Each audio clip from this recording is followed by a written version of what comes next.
Welcome to the 2024 NCAA Swimming and Diving Championships, where Gretchen Walsh is breaking every record ever. Rowdy Gaines somehow hasn't lost his voice yet. Oh my gosh, 9.9! 9.9 going out! Can you believe that? I have been rocking about 3.2 hours of sleep per night, and we're not quite sure the NCAA even knows that this event is happening based on their lack of anything being posted about the meet online.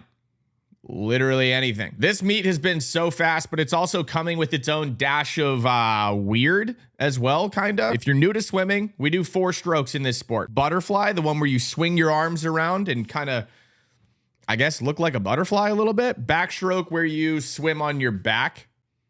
I think that's really all you need to know about that one. Breaststroke, where it kind of looks like a completely different sport that was made up by somebody that was upset because they were getting beat by people doing the other strokes, so they pretended to swim like a frog. And then there's freestyle, where you can do whatever you want. You can do whatever you want as long as you're swimming a freestyle only event. Now, what is a freestyle only event? Well, it's an event where you're only doing freestyle, not an individual medley. Enter Ryan Lochte. Now, Ryan Lochte, great swimmer. Phelps versus Lochte back in the day. If you're an old swimming fan or just an Olympic swimming fan, you know who he is.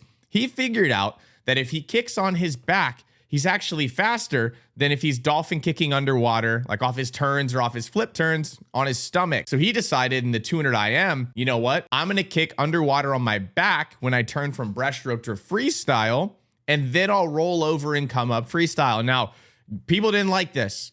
People being the people that make the rules, they didn't like this, so they decided, hey, no more fun for you, Ryan. We're going to change the rule. You have to swim 25, or maybe the rule was already like this. I don't really know. But the rule is now being enforced. You are not allowed to kick on your back underwater on the last 50 or the last 100 of a 200 or 400 IM, because you have to do 25% of that race in each stroke.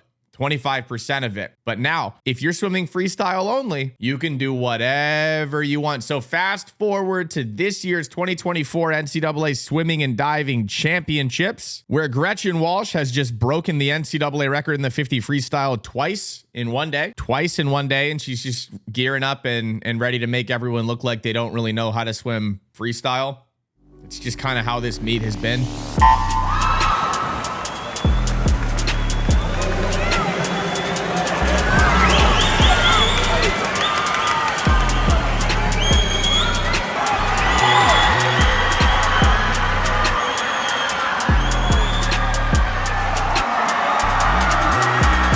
We're not worried about UVA in this one. We're looking at Florida, the Florida Gators, and specifically, we are looking at Florida's second leg of the relay, which will be swam,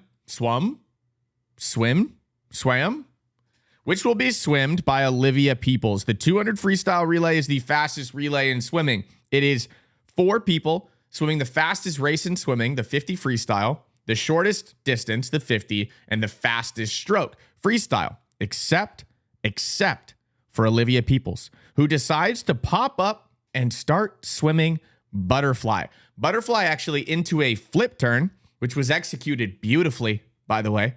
I want to add that in. It was executed beautifully. If I tried to do that, I would end up probably missing the wall or getting my feet stuck in the gutter at the end of it. And then drops a 22-3 50 fly split.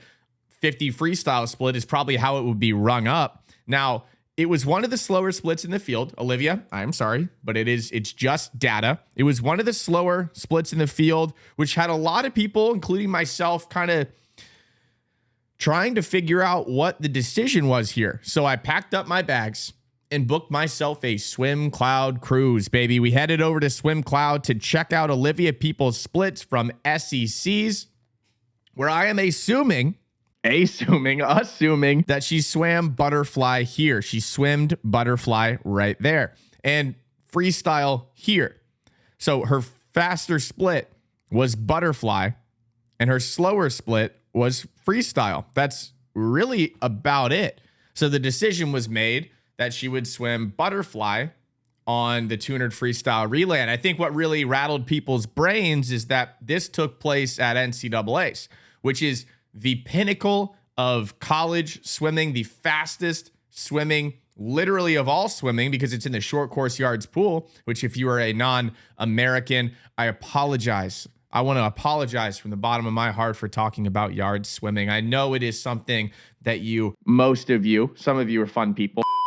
Some of you decide to try to bury in the ground, tuck it under 100 feet of dirt and hide it away. But some of you come crawling out from beneath the dirt and start screaming at people that get excited about, I'm going on a tangent. All right, back to this. All right, was it a good idea? Based on the data from SECs, I think so. I didn't dig all the way down into Florida's roster to see if they should have shuffled things around, but I'm guessing that they did that. It's a really difficult thing to do in college swimming because there are so many decisions to be made about rosters and about who to swim where and about the amount of events you can swim at NCAAs. And that all kind of factors into this decision to swim butterfly instead of freestyle. I'm sure Anthony Nesty, a really, really good coach. I don't know if you know some of the names that he's produced. Caleb Dressel, Katie Ledecky now training over there. Some pretty big names. He's got Bella Sims on his team now. Got Bobby Fink over there. He's pretty good. I'm assuming that coaching staff made this decision with a lot of data backing it up. Now, my first thought when I saw this was like, did she just swim the wrong stroke? And then I saw her do a flip turn and then pop up butterfly again. And that is premeditated. That is not a oopsie daisy. That is, I did this on purpose. This was a decision made by our coaching staff. Somebody commented and was like, I think she was just trying to stick it to the coaching staff. What are you talking about? There is no way she's just doing a little fun move in the 200 freestyle relay at NCAAs when they're trying to gun for at least a second place finish. UVA is probably going to run away with this one. This might have come out before that has happened, but I'm assuming that UVA is probably going to win based on their prelims. It wasn't just a tricky little move. No, this was premeditated. This was thought out. Was it the right idea? Maybe. I don't know. Kind of, sort of. Was it a funny, cool move?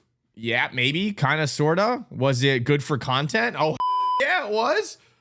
Yeah. Was it a good PR move? I think it was probably a pretty good PR move. It ended up all over the internet. SwimSwam picked it up. Social Kick Swim picked it up. I picked it up in a reel where I didn't even add any sort of context to it and said I would make a YouTube video about it later. I have never seen anything like this before. Florida's Olivia Peoples just swam butterfly on their 200 freestyle relay. I looked up her splits from SECs and her 50 fly was faster than her 50 free, but she did butterfly with a flip turn in the 200 freestyle relay. I've never seen anything like this before. Never in my life. I know I'm not like adding a lot of context. I'll do it in a YouTube video later, but this is wild to me. So yeah, solid PR move. I know it wasn't a PR move, but I think that's kind of funny. Like the video. If you haven't liked the video yet, drop a comment letting me know what you think about this move to swim butterfly on freestyle, even though it technically would be called freestyle. And goodbye.